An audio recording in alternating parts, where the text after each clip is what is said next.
Officer, you are hereby ordered to meet the convict, Vikram Singh. You must ascertain his final wish before the review. Yes, Superintendent. It will be done. I want to get married before the execution. Why did you do it, Vikram? It was necessary, Meera. You know that. मैं अपनी बात पर कायम हूं। शिवपुर के मंदिर में ऐलान करवा दो। Mark my words, Vikram. No decent girl will ever agree to marry you with this behavior. कभी कभी मौत की दहलीज पर खड़े इंसान की एक इच्छा पूरी जिंदगी की सच्चाई को उजागर कर देती है। क्या होगा अगर एक मुजरिम अपनी आखिरी रात किसी अनजान हसीना के साथ गुजारने की फरमाइश करे और वो हसीना खुद चलकर जेल के दरवाजे पर पहुंच जाए? क्या ये मोहब्बत का जज्बा है या कोई गहरा राज जो पूरी दुनिया को हिला देगा? सुनिए ये कहानी जहां धोखा, बलिदान और इंसाफ की जंग एक रात में सिमट जाती है और आखिर में जो सच निकलेगा वो आपकी रूह को झकझोर देगा। मेरा नाम मीरा सिंह है। मैं 28 साल की लेडी इंस्पेक्टर हूं। मेरी जिंदगी का बड़ा हिस्सा थानों, अदालतों और जेल की ऊंची दीवारों के साये में गुजरा है। मैंने हजारों चेहरे देखे, कुछ डरावने, कुछ मासूम, कुछ पछतावे से भरे। लेकिन कैदी नंबर 542 विक्रम ने मुझे ऐसी उलझन में डाला कि रातों की नींद हराम हो गई। वो सिर्फ 20 बरस का था, दुबला पतला, मगर आंखों में ऐसी चमक जैसे दुनिया की हर जंग जीत चुका हो। उसके चेहरे पर उदासी का साया था, मगर होठों पर एक हल्की मुस्कान जैसे राज छुपाए बैठा हो। कई बार जी चाहा कि पूछूं, विक्रम तूने कौन सा ऐसा जुर्म किया कि मौत की सजा मिली? मगर उसकी खामोशी मेरे सवालों को निगल जाती। पुलिस की ड्यूटी ने मुझे पत्थर दिल बना दिया था, लेकिन विक्रम के सामने दिल में कोमलता जाग उठती। मैं जानती थी कैदियों से निजी लगाव रखना मना है, कानून की दीवारें ऊंची हैं, फिर भी मन में सवाल उठता, क्या ये लड़का सच में गुनहगार है या किस्मत का मारा? इसी कश्मकश में एक दिन मुझे खास आदेश मिला, एक ऐसा आदेश जो ना सिर्फ विक्रम की आखिरी इच्छा से जुड़ा था, बल्कि आने वाले दिनों में हमारी पूरी जेल को तहस नहस कर देगा। 3 दिन बाद विक्रम को फांसी होनी थी। उससे पहले उसे अपनी अम्मी और अब्बू से आखिरी मुलाकात की इजाजत मिली।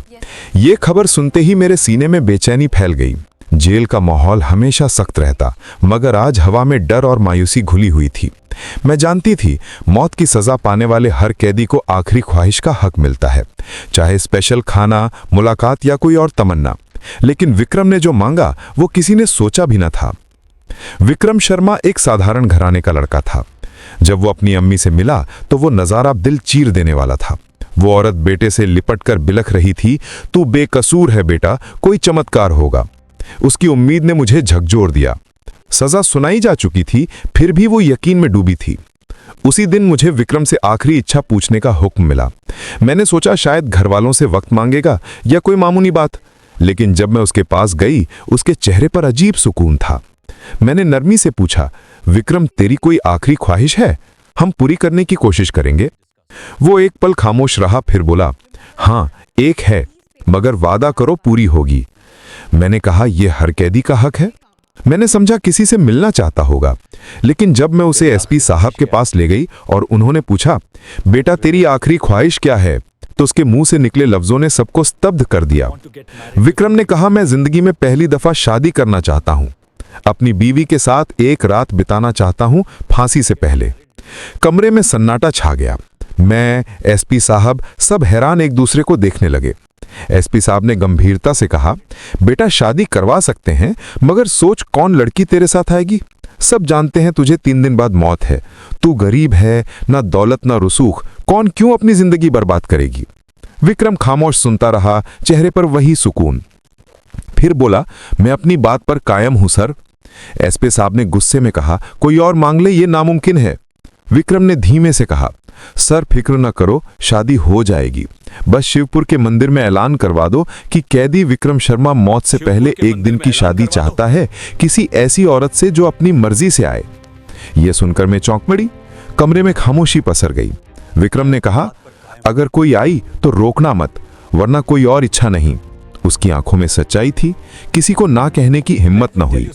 एसपी साहब ने कहा, ठीक है ऐलान करवाते हैं, मगर कोई नहीं आएगी। उसी शाम मंदिर से ऐलान गूंजा। खबर पूरे शिवपुर में फैल गई। हमें यकीन था कोई ना आएगी। विक्रम गरीब था, कौन कुर्बान होता? लेकिन ऐलान के आधे घंटे बाद एक सिपाही दौड़ता आया, मैडम, जेल गेट पर एक लड़की दुल्हन बनकर खड़ी है, साथ में पंडित जी भी। हम हैरान बाहर निकले। सामने 18 साल की नाजुक सी लड़की लाल साड़ी में सजी खड़ी थी, चेहरे पर सुकून और दृढ़ता। साथ बुजुर्ग पंडित जी, हाथ में रजिस्टर। एसपी साहब ने सख्ती से पूछा, ये क्या, लड़की कौन? पंडित जी बोले, साहब, ये खुद आई, कहती है विक्रम से शादी करेगी। मैंने समझाया मगर ना मानी। बोली, ये मेरा फैसला है, मैं उसे चाहती हूं। ये सुनकर मेरे रोंगटे खड़े हो गए। जेल में सन्नाटा। कानून कहता था इच्छा पूरी करो। हमने इजाजत दी। पंडित जी अंदर आए। विक्रम सेल से निकला। जेल ऑफिस में सादगी से शादी हुई। शादी के बाद विक्रम मुस्कुराया, अब दुल्हन को मेरे पास भेजो, बात करनी है, बस एक रात। एसपी साहब ने सहमति दी। मैंने लड़की को सेल तक पहुंचाया, दरवाजा बंद किया। सोचा जल्द बाहर आएगी, मगर वक्त बीता, अंदर सरगोशियां सुनाई दी, जैसे कोई योजना। मैं दफ्तर लौटी। रात गहराई, फिर एक चीख गूंजी। मैं दौड़ी, दरवाजा खोला। लड़की कांप रही थी, घूंघट नीचे। मैंने पूछा, क्या हुआ, तू अपनी मर्जी से आई थी? वो बोली, मुझे निकालो, यहां नहीं रहूंगी। मैंने कहा, मोहब्बत उतर गई? वो खामोश, डर से कांपती। मैंने बाहर निकाला, वो भाग गई। सेल बंद कर मैं सो गई। क्या पता था सुबह तूफान आएगा। सुबह एसपी साहब गरजे, मीरा, विक्रम कहाँ है? मैंने कहा, सेल में। वो बोले, देखो। मैं दौड़ी, आवाज दी, कोई जवाब ना आया। खिड़की से झांका, अंदर कोई मर्दाना लिबास में लेटा। दरवाजा खोला, उसे पलटा। ये वही लड़की थी, विक्रम के कपड़ों में बेहोश। मेरे पैर लड़खड़ाए। एसपी साहब आए, दहाड़े, ये क्या, विक्रम फरार? हम समझे विक्रम ने चाल चली, दुल्हन के कपड़ों में भागा, लड़की साथी। वो होश में आई, बोली, आपने विक्रम से नाइंसाफी की, वो बेकसूर है। मैंने गुस्से में कहा, अदालत फैसला करेगी। वो मुस्कुराई, वक्त साबित करेगा। एसपी साहब ने हुक्म दिया, ढूंढो उसे। जेल में हड़कंप। मैं सदमे में कैसे भरोसा किया। लड़की से पूछा, सच बता, वो तेरा क्या लगता है? वो बोली, सुनो मेरी कहानी, तब समझोगी। उसका नाम निशा था।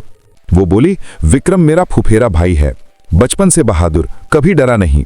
अब्बू ने मेरी बड़ी बहन की सगाई विक्रम से की। हमारा कस्बा हरिपुर छोटा था, मगर वहां गुंडागर्दी थी। एक रात विक्रम बहन से मिलने आया। हम अकेली थीं। बाहर गुंडे आए, तंग करने लगे। विक्रम ने उन्हें समझाया, भगाया, मगर वो लौटते रहे। फिर वो खौफनाक रात, खिड़की तोड़ी, घुसने लगे। विक्रम बाहर निकले, लड़ पड़े। झड़प में बहन मारी गई, एक गुंडा मरा। वो कत्ल नहीं, इज्जत की हिफाजत थी, मगर सजा विक्रम को मिली क्योंकि हम गरीब। निशा की आंखें नम। ये योजना अम्मी की। मैं कुर्बान हुई ताकि विक्रम दिल्ली के वकील के पास जाए, जिसकी जान विक्रम ने बचाई थी। वकील ने अदालत में सच उजागर किया। विक्रम बेकसूर साबित हुआ, बरी हो गया। मैं स्तब्ध। निशा बोली, वो मौत का हकदार नहीं। वो चली गई, मगर कहानी दिल में बसी। बाहर सुबह की रोशनी। मैं सोचती रही, कुछ कहानियां अमर होती हैं। इंसाफ की मिसाल। दोस्तों, ये कहानी केवल मनोरंजन और शिक्षा के उद्देश्य से बनाई गई है। इसमें दिखाए गए सभी पात्र, घटनाएं और संवाद काल्पनिक हैं। किसी भी वास्तविक व्यक्ति, संस्था या घटना से इनका कोई संबंध नहीं है। कृपया इसे केवल कहानी के रूप में देखें और इसका आनंद लें। हम किसी की भावनाओं को ठेस पहुंचाना नहीं चाहते। दोस्तों, इस कहानी ने हमें सिखाया कि इंसाफ की राह कभी आसान नहीं होती, मगर सच्चाई की ताकत हमेशा जीतती है। विक्रम जैसा लड़का जो अपनी इज्जत और परिवार की हिफाजत में सब कुछ कुर्बान कर देता है, वो हमें याद दिलाता है कि गरीबी और कमजोरी के बावजूद हिम्मत और बलिदान की मिसाल कायम की जा सकती है।